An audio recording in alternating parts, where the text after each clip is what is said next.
Hello, welcome to What She Said and welcome to Podmas. So I'm going to be doing 12 days, 12 episodes, 12 different topics. And if you want to affect those topics, because I'm just recording kind of on the hoof, as it were, then make sure you drop me a tweet at Wanderlooseblog or a DM or an Instagram message.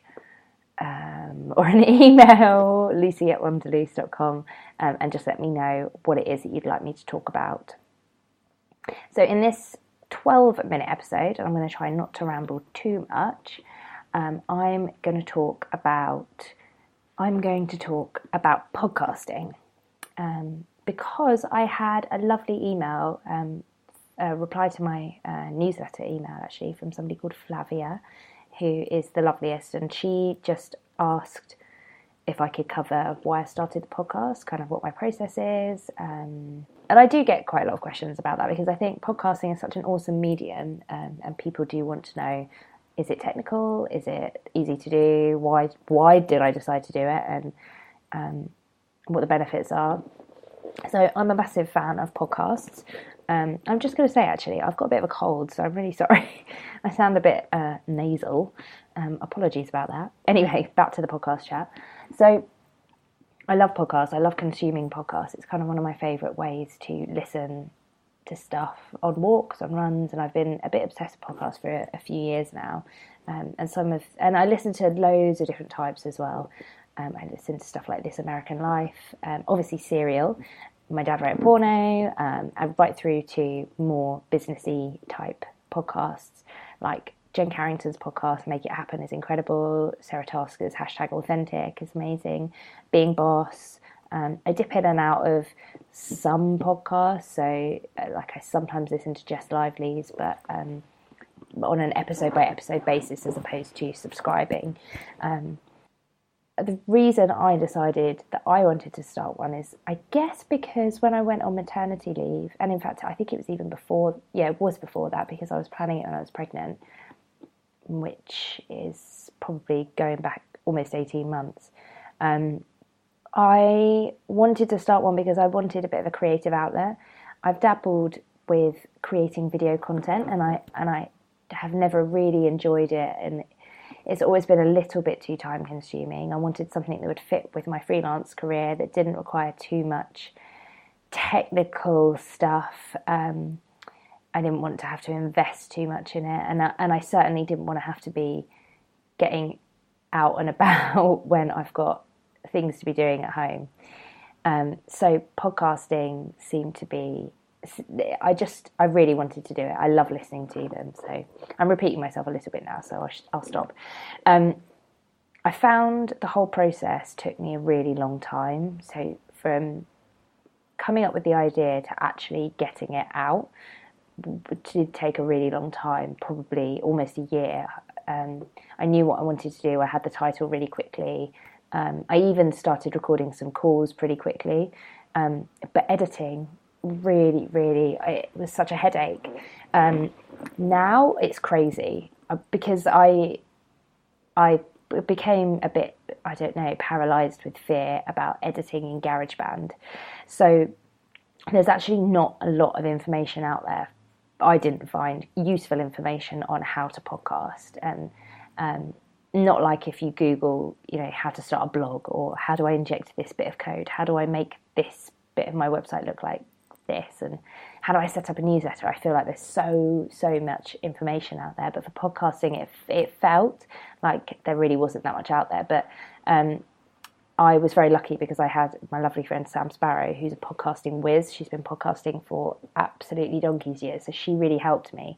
But she uses GarageBand, and I remember Leah saying that she uses Audacity, and I don't know why, but I didn't look at Audacity. I just presumed that I would find GarageBand really easy to use, and every time I tried to do it, I kept having problems, and I edited the same podcast maybe 4 times. It took me ages once I'd worked out how to do it, which actually, you know what, it is simple.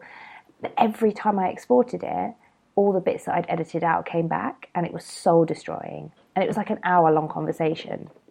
It was actually the episode with Siobhan Watts from Bless the Weather. It's number 2, I think, of series 1. So go back and listen to that.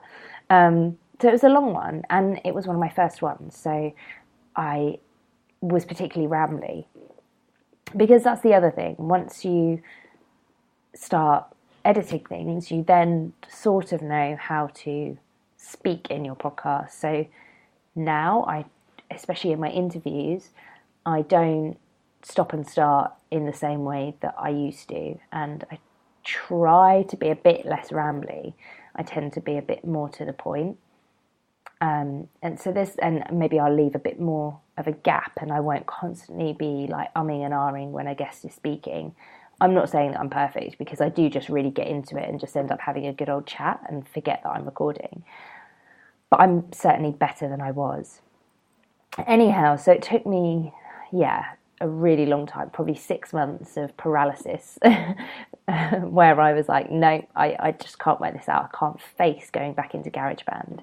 So, and to the point where I almost thought, no, that's it. I'm not going to do it. And then suddenly, I overcome with, I don't know, like creative oomph. I downloaded Audacity and I tried it out, and it was a piece of piss. It was so easy. It was so easy. And I haven't looked back. So for me, Audacity is the editing tool that I use. It's free.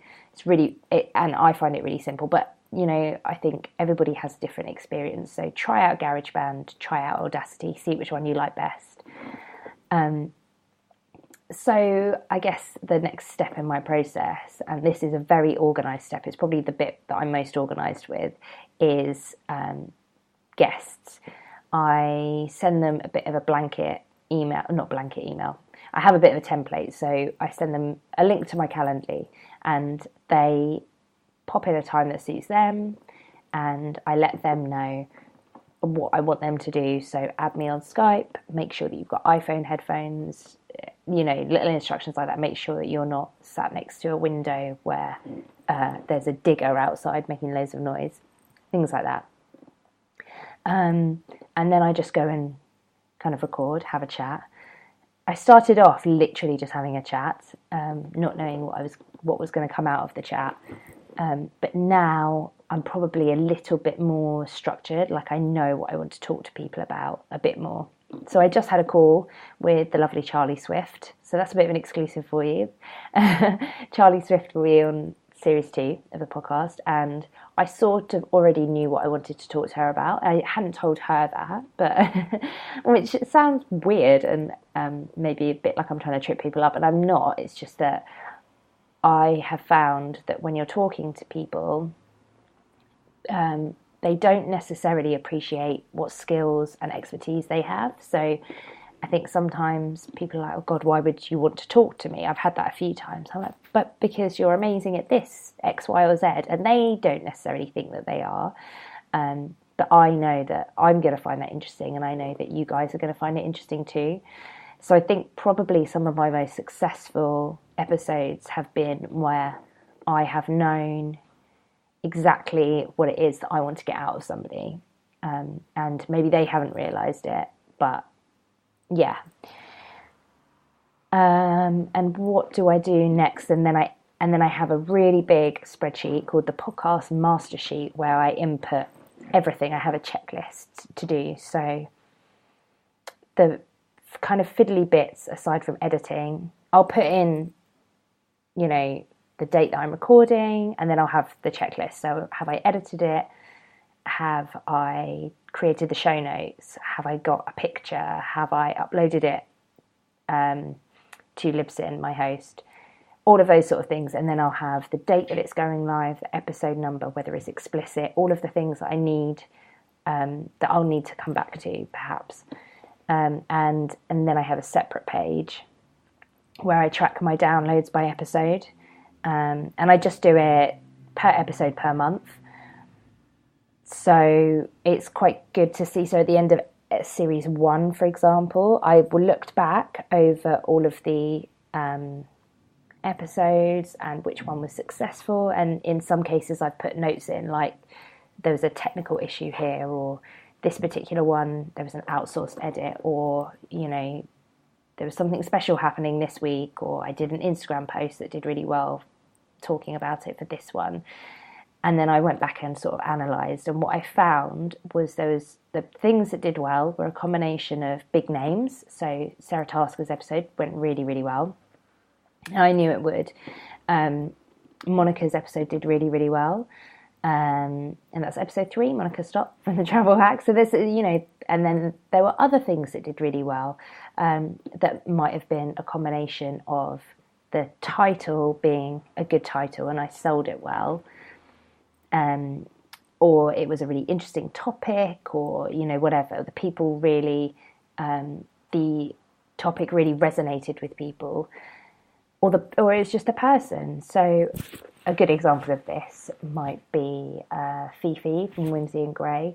Her episode did really, really, really well, and not that I didn't expect it to, but we didn't do huge promotion. Neither of us have like gigantic audiences, but it did really, really well, and it had a lot of feedback saying it was people's favourite episode, and that was because of Fifi. That was because of her, how she explains things, the topics that she covered. And so that was a real personality thing. And I guess also it was because we're friends in real life. And so I think you get a sense of the chemistry between people. So that's what I'm trying to build on for series 2, which will be released in January. I'm not sure when, but just make sure that you subscribe to the podcast, or subscribe to my newsletter, or just keep in touch with me on Twitter and Instagram, and you'll see when it goes live. I hope this has been helpful. It's been quite fun to record, and I'm sorry that it was a bit rambly, but happy 1st of December. Thank you, Flavia, for suggesting this topic. It's been fun. I'll see you tomorrow.